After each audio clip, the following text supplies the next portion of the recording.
Okay, last of chapter 25. We're going to finish up with Vermeer in the Dutch Republic, and then we're going to get into France. In France, we're going to talk about King Louis XIV and Versailles, as well as the painter Lorrains and de la Tour. Okay. So, Vermeer. If you recall, what I mentioned with Vermeer is he actually was, figure 2519. We're going to look at woman holding a balance. And the first thing with Vermeer is he was a Catholic convert. So he was secretly including different symbolic elements of the Catholic Church in his paintings.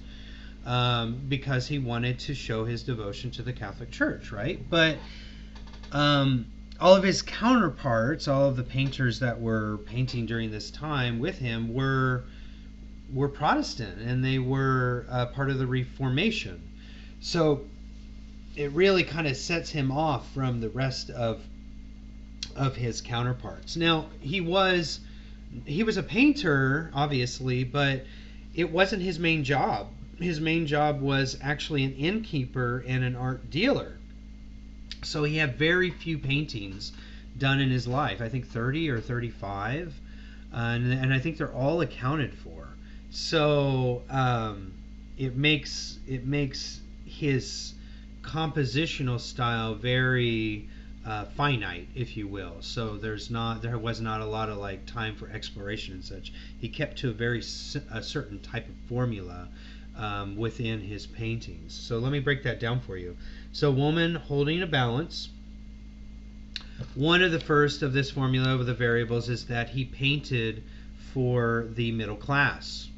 Okay, he was not commissioned by the Catholic Church or anything like that, because he lived in the Dutch Republic where the Catholic Church had no dominance.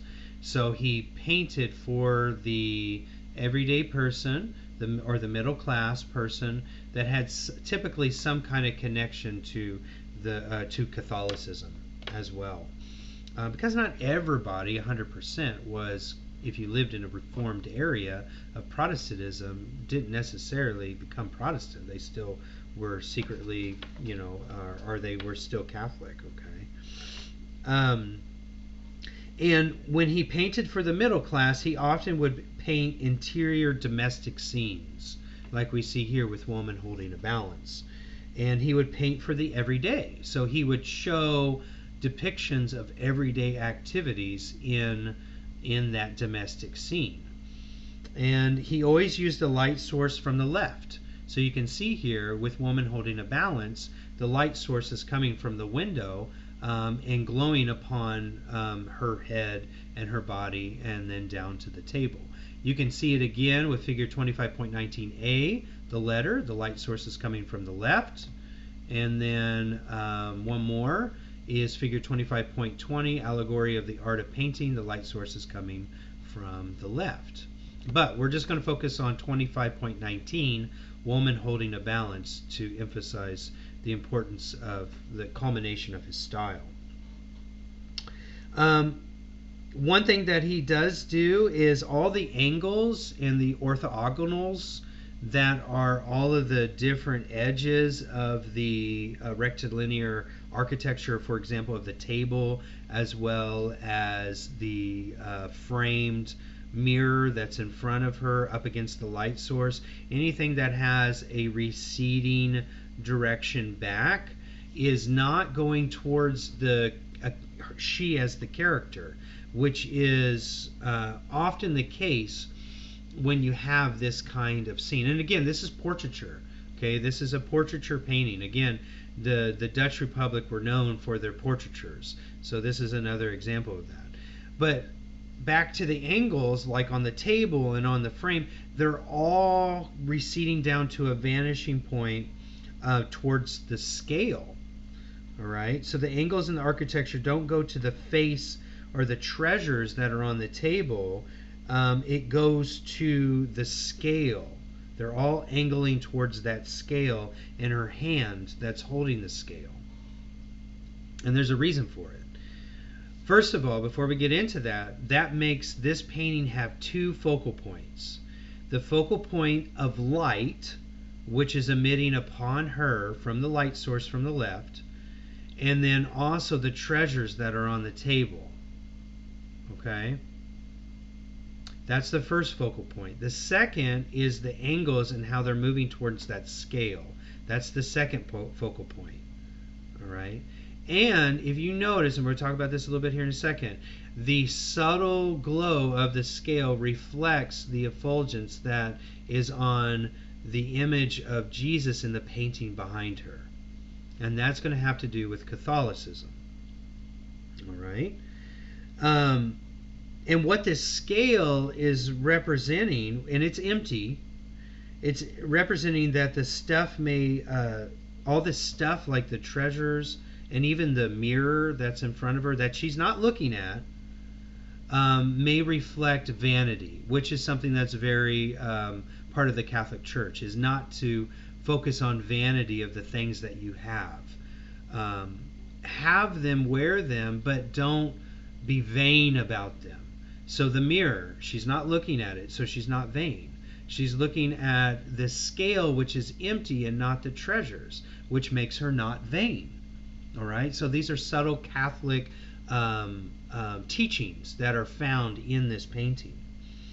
And the last thing that really makes us know that this is about Catholicism is that the painting behind her is of the Last Judgment, which is reflected in the Sistine Chapel done by Michelangelo on the back of the apse of the altar where the worshiping takes place in the Sistine Chapel. All right, so it's similar. It's an image of God depicted, which is something that the Reformers would not do. They would not depict God or Jesus in their paintings. But here, within this painting, The Last Judgment, which is a Catholic-based painting and theme, is present. So again, it reinforces his Catholicism. Right? And if you look at the arms of God, they're cast out like a scale, like a balance, which is reflected in the empty scale that she holds. It's not empty in the capacity, and it's balanced out on both sides. It's not empty in the capacity of spiritual devoutism or devotion, but it is in materialism. So again, it ties back into that element of not wanting to be vain. Though you have all these wealthy objects, don't be vain about it. And do know that the glass for the mirror is expensive at this time. It's equally as expensive as some of this silver and gold. It's not cheap to have glass and mirrors at that in your day-to-day home. So there's a wealth involved with this lady and her family. But she's not being vain about it. She's almost has a nun-like appearance with the cloth that is coming down around her head, making her look devout and chaste and devoted to God, and Catholicism at that. All right?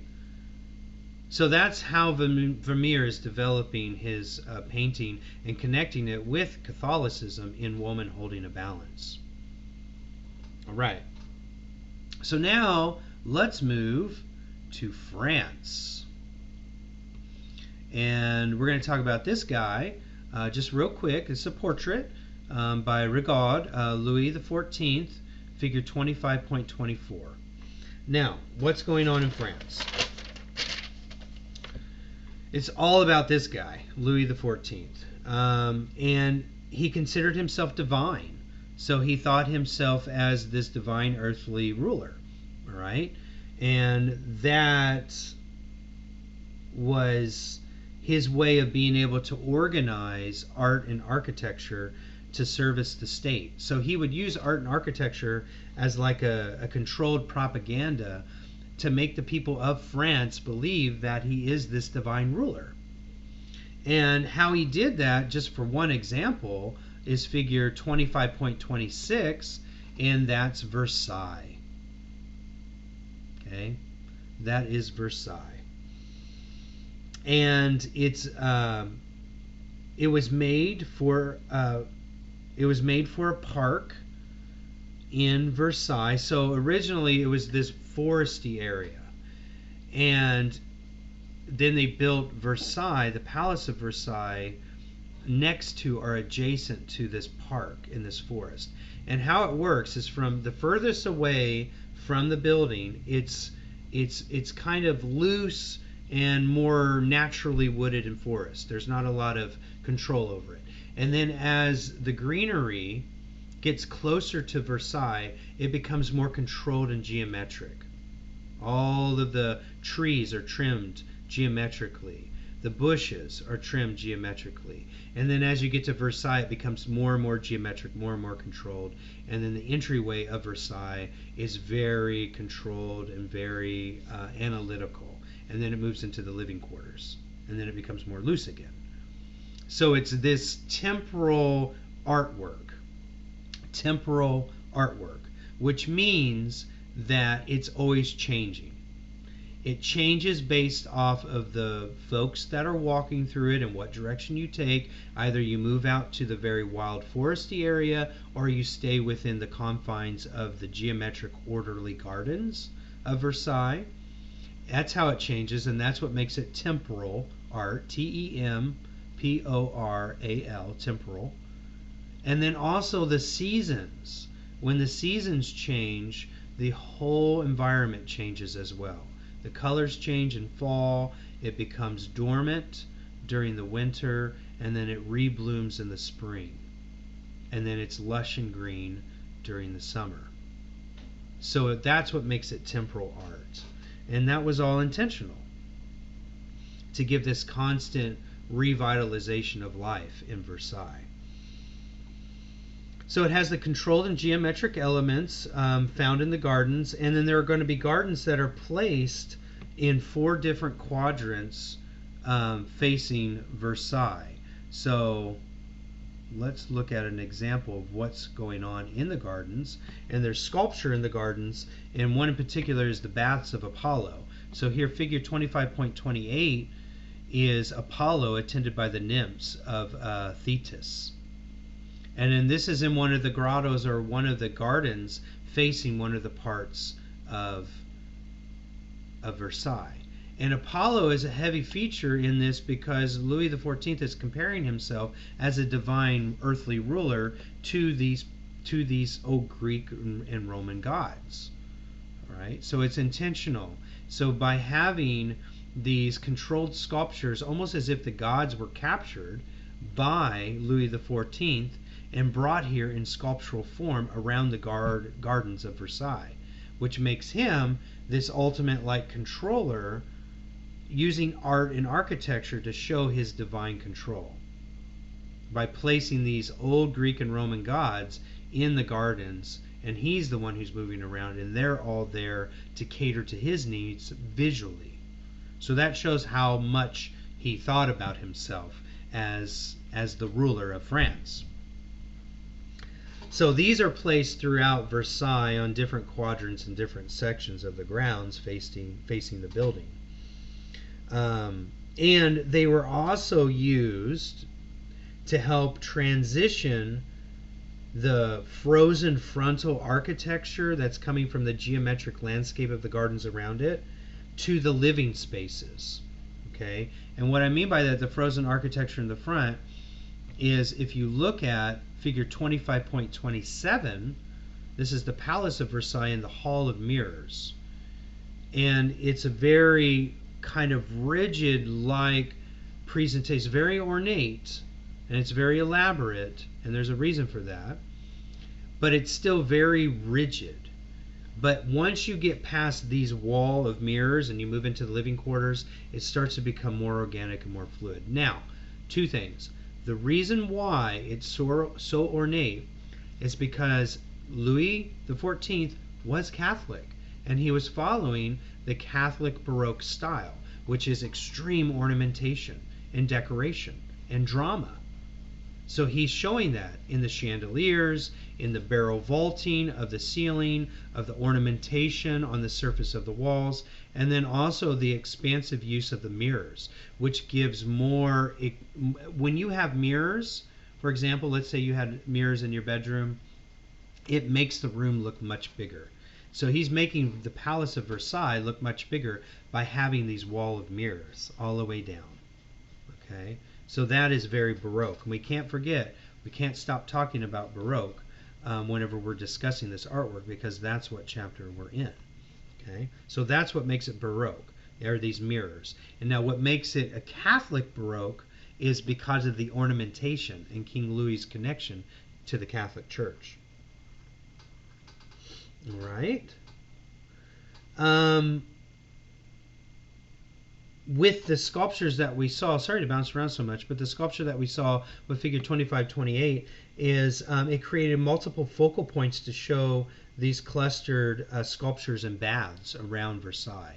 So again, that's what makes it temporal, a temporal artwork. So depending on what direction you took around Versailles, you're going to get a totally different experience. So it changes, like the seasons change. And it has 4 main areas where you could go as you get close to the Palace of Versailles, like there's 4 seasons. So it all stays kind of locked into this element of 4. I talked about it being temporal art because it changes as you walk around, you walk through the different quadrants, the seasons make it change, and then again the use of those mirrors is what makes it expansive, which is what makes it very Baroque. All right. So now let's talk about a couple painters in France during this Baroque period. And the first that I want to talk about, which is going to be totally different than a lot that we've seen, is Lorraine, figure 25.33. And this is a landscape with cattle and peasants. And it's a very soft style. It doesn't have really sharp, hard angles or anything like that. It's very soft, and Lorraine is going to be really the one that the artists that end up going to the Americas and part of this new world are going to refer to, because once these artists from Europe get over to the Americas, they're going to see the vast lush landscape of that area, and they're going to refer to these type of landscape like paintings of Lorraine in particular. And that, again, let me mention, is another type of genre. Genre, landscape painting. So we've talked about still life genre, we've talked about portraiture genre, we talked about marriage genre, and now we're talking about landscape genre. Okay, so these are like 4 different genres, okay, within painting. All right, so it's a soft style. You can see there's no real hard edges. It's a soft style. It's and I'm going to talk about how this is very non from everything else. It's non-geometric. There's no geometry in this. Okay, so we're moving away from that whole rational need for geometry that we see in a lot of the Baroque and definitely within the Renaissance. There's no emphasis on rationalism or logic. It's all about a mood. Okay, it's all about a mood, but it's not about a human mood. It's about an environmental mood. As you can see, the figures there to the bottom right are very minuscule in comparison to the mood of the overall painting. There's no dramatic story. We don't know even what they're talking about. We don't even know who they are. It says here peasants and cattle, so we can say that these are, working class folks. These are hard workers. We can say that, and they're there to drive the cattle. But there's no dramatic story beyond that. There's more story in the trees behind them and the landscape in the distance than there is of them. There's more story of the highlighted, the white on the cattle there to the far left than there is on them. There's more emphasis on the cattle than there is of the people. So there's no dramatic story. There's no morality involved. There's no hero to this painting. All these things are excluded. There's no celebrations. Okay? And figures seem to be excuses for the landscape, meaning you could remove those 3 figures altogether and it would still have a certain type of emotion and mood. They're not required. They're just excuses of making it feel more human by adding them. Okay? Almost like an afterthought, contrived. One thing with Lorraine that we will see, or that you will see if you look up more of his paintings, is that they all had a certain formula. A, they had a broad sky, of open broad sky, often in the distance, right? B, some form of water source, often rippling, meaning that it's alive and in motion. And then C, a hazy type of environment. So a haziness. So a haziness in the trees, a haziness in the middle ground, which is where the water source is, and certainly a more haziness in the background, all the way in the back. And also with the sky incorporated in that A part of the formula, with the broad skyscape, is it's often a sunset or a sunrise. And that's the mood that's behind Lorraine's landscape genre paintings, which is going to be taken and studied and used for the paintings that we're going to see over in the Americas. He is doing also a combination of atmospheric and linear perspective. So the atmospheric is the overall mood of the nature, and the linear is the actions of the left, like with the cow, the white cow, that's looking back towards the center. That angle of the back, the spine of that cow, moving back towards the center of the painting, is part of the linear perspective. And also there's a little bit of architecture to the far left in the middle ground that's receding back at the same angle as the spine of the cow in white in the foreground of the painting. So that's why it's a combination of atmospheric and linear perspective. It's a combo of the two.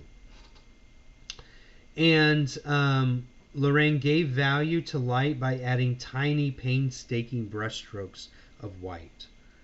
So that tree, those trees that are behind those three figures to the right, have some level of light and value to them by coming in with little brushstrokes of silver and little brushstrokes of white, painstakingly adding to the tips of all this foliage to make it look like it has this value.